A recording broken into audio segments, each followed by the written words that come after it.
Implement हो रहे हैं, जिसके बारे में भी आम जनता को जानकारी दी गई। और इसी के संदर्भ में अपने जो पुलिस के पूरे हमारे पर्सनल है उनकी लगातार ट्रेनिंग चल रही है और आज उनके साथ इसके बारे में भी चर्चा की जाएगी। इसके अलावा साइबर क्राइम, महिलाओं की सुरक्षा, किस एरिया में गश्त की आवश्यकता है, ट्रैफिक संबंधी समस्याएं, इन सभी समस्याओं पर आम जनता ने अपने सुझाव रखे और उन सुझावों के ऊपर काम करने के लिए किस प्रकार से कार्यनीति बना के उसके अंदर सुधार लाया जाए, इसके लिए सारे अधिकारी हमारे यहीं पर मौजूद रहे और अब हम इसके ऊपर डिटेल में चर्चा करके और इसके बारे में चर्चा करेंगे। तो पेंडेंसी पर भी आपने मीटिंग ली है? जी, क्राइम मीटिंग के रूप में पेंडेंसी के ऊपर बिल्कुल जो मीटिंग है वो अभी अपने सभी आईओज़ के साथ ली जाती रहेगी। तो आज भी उसके संदर्भ में मीटिंग ली जा रही है, अभी मीटिंग ली जानी है। क्राइम जो है जब होता है, मुकदमा दर्ज होता है, उसको जल्दी से जल्दी उसका निर्णय लिया जाना हमारी काफ़ी फर्स्ट प्रायोरिटी में है, जिसमें कभी कभी बड़े सारे कारणों की वजह से समय लगता है। आईओज़ को निर्देश दिए गए हैं कि अननेसेसरी पत्रावलियों को पेंडिंग ना रखा जाए, जल्दी से जल्दी उनका निस्तारण किया जाए। और उच्चाधिकारी सुपरवाइजरी अधिकारियों को निर्देश दिए गए हैं कि रेगुलर से सुपरविजन करके इस चीज़ को इम्प्लीमेंट किया जाए। बट आई बार अगर CLG की मीटिंग होती है, आई बार आमजन की समस्याएं सुनी जाती हैं, लेकिन ये सिर्फ रजिस्टर में ही सीमित होकर रह जाती है, किसी पे कोई एक्शन नहीं होता है जैसा जनता बोलती है उससे। जैसा कि मैंने आज भी कहा, ऐसा नहीं है कि समस्याओं का समाधान करने की कोशिश नहीं की जा रही होती। जितने अपने पास संसाधन है उसके अंदर कंटिन्यूसली इम्प्रूवमेंट करने का प्रयास भी किया जा रहा होता है और जो इम्प्रूवमेंट है वो इतना धीरे धीरे होता है कि अगर आप थोड़े से समय में देखेंगे तो शायद इम्प्रूवमेंट दिखेगा भी। आज भी हमारा इंटेंशन यही है कि जब भी हमने जनता के साथ जो संवाद किया है उससे हम हमारे थोड़ा सा भी इम्प्रूवमेंट कर पाएँ अगले आने वाले माह भर के अंदर, तो हमारे लिए वो एक सफलता रहेगी और हमारा पूरा प्रयास। हरियाणा बढ़ते हुए साइबर क्राइम को कितनी बड़ी चुनौती मानती है पुलिस और कैसे निपटेगी? बढ़ते हुए साइबर क्राइम को एक्चुअली एक काफ़ी बड़ी चुनौती के रूप में पुलिस के द्वारा देखा जा रहा है, जिसके लिए अब समय के साथ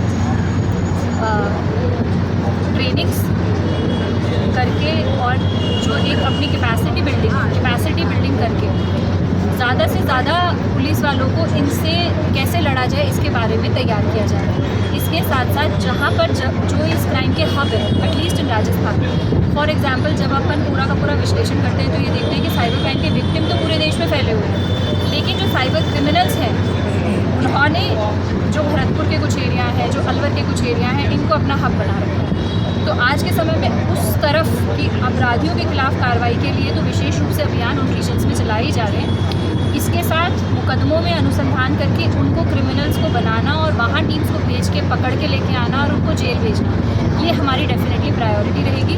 इसके साथ साथ आम जनता को जागरूक करना कि किस तरीके से इस प्रकार के क्राइम से बचा जा सकता है, ये भी एक बहुत बड़ा, बहुत इम्पॉर्टेंट स्टेप है, जिसके अंदर आज मैंने खुद सभी लोगों के साथ इंटरेक्ट करके जो एक कॉमन तरीके हैं उनके बारे में उनको जानकारी दी गई। और मीडिया बंधुओं से भी मैं उम्मीद करती हूँ कि समय समय पर इस चीज़ को हाईलाइट करके आम जनता में ये संदेश फैलाया जाए कि किस प्रकार से साइबर क्राइम से बचा जा सकता है। मैडम, 1 जुलाई से नया पुलिस एक्ट लागू हो रहा है, तो उससे पुलिस को क्या मदद मिलेगी? जैसा कि मैंने कहा कि दोनों ही तरीके के प्रावधान हैं। दोनों ही तरीके के, सबसे पहले तो हमेशा ही कोई कानून बनाने में आम जनता को न्याय मिले, यही उसका पर्पस होता है। तो आम जनता को न्याय की डायरेक्शन में जो नए कानून बने हैं उनमें बहुत से प्रावधान डाले गए, लेकिन इसके साथ साथ अच्छे लोगों को न्याय देने के लिए, अच्छे लोगों के साथ न्याय करने के लिए जो क्रिमिनल्स हैं उनके ऊपर स्ट्रिक्ट एक्शन का प्रावधान होना चाहिए। तो ऐसे भी प्रावधान है जिसमें जो स्ट्रिक्ट एक्शन है उसको और स्ट्रिक्टर बनाया गया है, जिससे जो क्रिमिनल हैं उनके अंदर भय ज्ञापित हो और वो क्रिमिनल कोई भी क्राइम करने से पहले 50 बार। मैम, बहरोड का क्षेत्र औद्योगिक क्षेत्र है, नीमराना, शाहजहाँपुर, बहरोड, सोतानाड़ा और केसवाड़ा। हजारों लोग यूपी, बिहार और बंगाल के रहते हैं, लेकिन उनके पुलिस वेरिफिकेशन नहीं है और वो अपराध करके आराम से निकल जाते हैं और हरियाणा बॉर्डर नज़दीक पड़ता है। जैसे कि मैंने आपको बताया कि पुलिस वेरिफिकेशन की जो प्रक्रिया है वो थोड़ी सी इस प्रकार की है कि यूपी, बिहार से वेरिफिकेशन होकर संबंधित थानों से आए, लेकिन हैविंग सेड दैट इसका मतलब ये नहीं है कि लोकल लेवल पे कुछ नहीं किया जाता है। हमने एक स्ट्रैटेजी बना ली है, उस स्ट्रैटेजी के अकॉर्डिंग जो सोसाइटी वाइज हैं उसमें वहाँ पर जो भी किराए पे रह रहे हैं लोग, एटलीस्ट उनके जो आइडेंटिफाइबल डॉक्यूमेंट्स हैं जैसे उनके आधार कार्ड है या पैन कार्ड है, उनको इकट्ठा करके पुलिस अपने थाने के स्तर पे अपना पूरा एक फॉर्म गवर्नमेंट में तैयार किया गया, उसको भर के फाइल मेंटेन रखेगी, जिससे कि आगे आने वाले समय में हमें इस आदमी से कोई चीज़ पड़ती है तो हमें अगर उसे यूपी जाके भी ढूंढ के लाना है, हम उसे ढूंढ के लाने में सक्षम हैं। मैम, क्षेत्र में सूखा नशा बहुत बड़ी मात्रा में बिकता है। हाल ही में नीमराना में एक गाड़ी भी जब्त की थी, लेकिन अपराधी अभी तक नहीं पकड़े गए हैं। जो नशे वाली प्रवृत्ति के बारे में जैसा आपने देखा कि अभी भी बहुत सारा डिस्कशन हुआ, उस डिस्कशन में भी यही बात थी कि हम कमिटेड हैं किसी भी प्रकार की इस तरीके की नशे की प्रवृत्ति को डिस्करेज करने के लिए, और जो भी इस तरीके की प्रवृत्ति को बढ़ावा दे रहे हैं, जो बेच रहे हैं, उनके खिलाफ कार्रवाई करने के लिए। इसके अंदर अगर गाड़ी पकड़ी गई है तो पुलिस द्वारा पकड़ी गई है, इन्वेस्टिगेशन में थोड़ा समय लग सकता है, लेकिन हम कल्प्रिट्स को पकड़ के लाएंगे और जरूर पकड़ के लाएंगे। मैडम, अभी आपने कहा क्षेत्र में क्राइम हो, पुलिस को सूचना दें। रूरल क्षेत्र में यदि पुलिस समय पे पुलिस को उसकी सूचना मिलती तो शायद से नाच राणा में मृत्यु की हत्या नहीं होती। वो कंट्रोल रूम में बार बार फ़ोन कर रहा है, उसको रिप्लाई नहीं मिल रहा। क्षेत्र में कहीं भी आईओएस बदल गए, अधिकारी बदल गई, नंबर किसी के पास है नहीं, कहाँ सूचना दें? नहीं, हमने अभी ही अभियान चला के हर क्षेत्र में बीट कांस्टेबल के नंबर जो है वो अपडेट करवाएं। अगर आपको कोई स्पेसिफिक जगह ऐसी पता चलती है वहाँ अपडेट नहीं हुए तो आप बिल्कुल मेरी जानकारी में लाइए। ये एक विशेष अभियान के रूप में नंबर जो है वो चेंज किए गए हैं।